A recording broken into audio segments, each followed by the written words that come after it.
Do you have an update on Dalton and how's he been the past few days? Well, he's progressing. I think we'll know more tomorrow. But he's moving around, doing what we've asked him to do, and he tells me he feels okay. But we'll see. Again, I just think it's a day by day right now. Would it make sense to just hold him out tomorrow just because, or? No, it depends on him. I mean, if he wants to play, if he's capable, we'll hold him out. We don't think he's ready. And but you know, players like that, they want to play, and we'll leave it up to what Chad and he thinks. But again, we'll know more after practice today. You weren't happy with Santi against Carolina. Have you seen him respond in the last couple of days from that?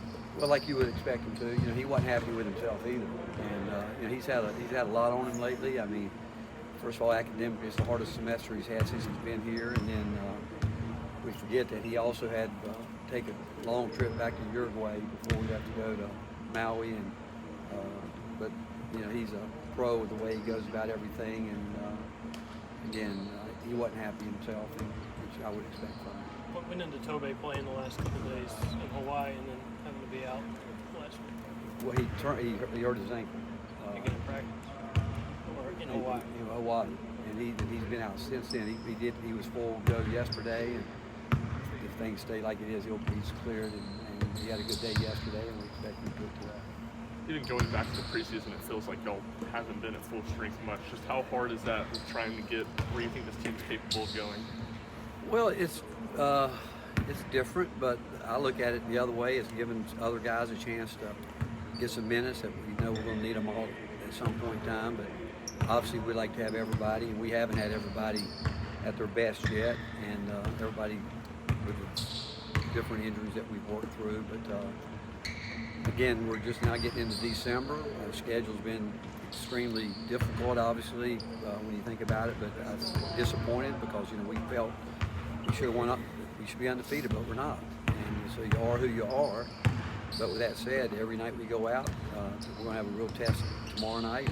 Big week with George Mason being here, and then Illinois coming in, and it's about us getting better, and hopefully we can get everybody healthy. We're not certainly not going to be totally healthy this week, but we're going to keep moving forward, and hope at some point in time we do get everyone on the same page. What is the benefit of immediately playing 6 teams of the quality y'all have just right from the jump and not even into December? Well, again, I don't think I did a interview earlier today, and someone asked me about if I'd ever coached a team that played that kind of schedule in November, and I know I haven't, but I also know that you think about the travel that was involved with it, going to Michigan State, then back up to Madison, and then obviously going to Maui and all that. We've done a lot of traveling, but again, you have to believe it's going to help you, and I can only tell you, we break the game down after the North Carolina game like we do every game, talk about it, but also reminded the guys about it's a long way to go. You go back to a year ago, you had a team like Creighton, who went over, won Maui, came home, lost 5 straight. I think UConn last year at one time lost 5 or 6 straight, and not that I want to lose 5 or 6 straight games, but the fact is we got to be where we need to be when it counts most, and hopefully what this schedule is going to do for us is get us ready for the SEC. Then hope that you can win enough games to put yourself in the postseason play, and that's when you want to be at your best. How close is Freddie to returning to game action? He's starting to work his way back in. He hasn't been full go in practice yet, but I think we'll be able to use him some tomorrow if it goes well today in practice. Seems like there's an uptick in upsets this year, even by college basketball standards. Have you been paying attention to the other upsets? Yeah. Are you using that as a message to the guys? Well, I think they're aware of what goes on and everything. And I think if you go back every year, there are some. I mean, maybe more because we're living in it right now. But the fact is, that's the transfer portal. That teams that you think that might not. And again, I go back to this and I tell our team, I mean, you can compare scores, you can talk about this, you can talk about that, but the bottom line is every game takes on its own personality. And as much as you prepare, you try to get your team ready. I don't think in any way, shape, or form I could imagine how we played the first 20 minutes at North Carolina, but they play great basketball themselves. So you put those two together. Well, we weren't very good, and they were terrific. It can get up 61 points in a half. I don't know if I've ever seen that in a lot of games, but other than the NBA, but in a quarter maybe. But The transfer portal, there's teams that there's no more rebuilding really. I mean, you can go out and reload your team every year, and I think you're seeing more of that now maybe ever. What went into the decision to starting Zakai against North Carolina? What? What went into the decision to start Zakai? Trying to get him to calm down a little bit. I think he was pressing way too hard, coming in, trying to be overly aggressive, which I was not surprised by in the least. The thing about Zakai, he wants to win so badly. He's a high-level competitor, and I know he felt he would be able to come right back and pick up where he left off, even though we kept telling him that he couldn't. But he's the kind of guy that has just tremendous belief in himself. There's no way he's going to sit there and say, well, I got to work my way back. That's not who he is. But he was trying to do too much, and but I thought the second half of the Carolina game, he started really settling back into being the kind of player that we need him to be and what he wants to be. And I think each time he goes out, he's going to get closer and closer. I don't think he's back where he will be, but I wouldn't expect it at this point in time. What are your favorite memories of coaching at George Mason back in the 40s? You know what? I remember going there in 1980, and I was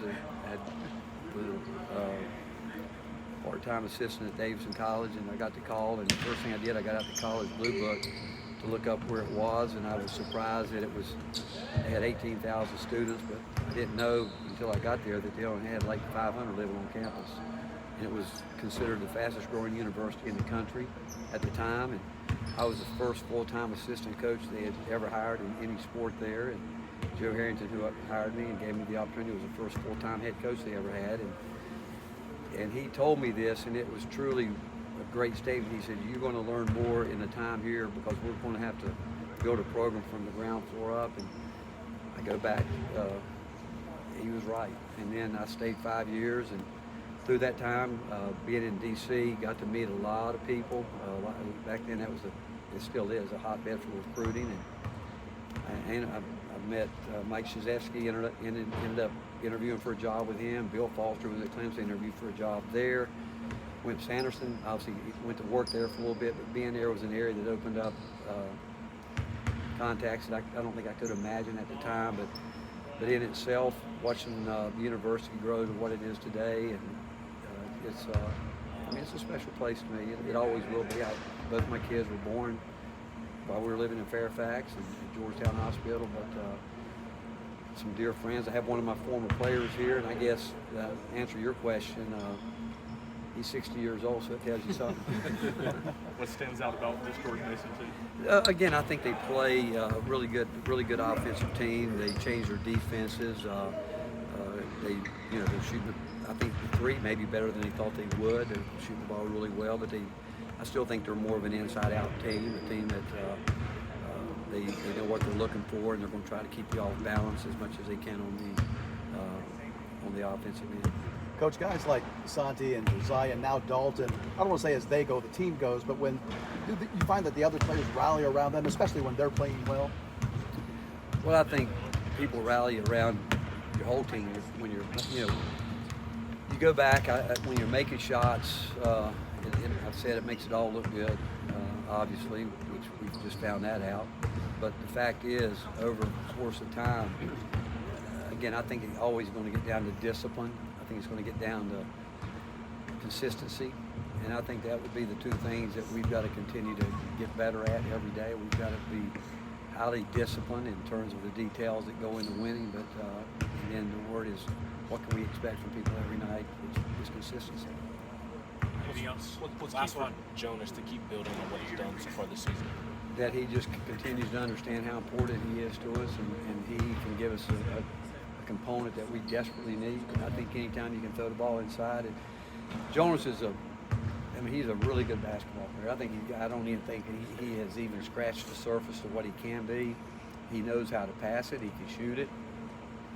He's quicker than most people might think, and I think that as long as he will believe in himself and understand the expectations we have for him, I think the sky's the limit for him.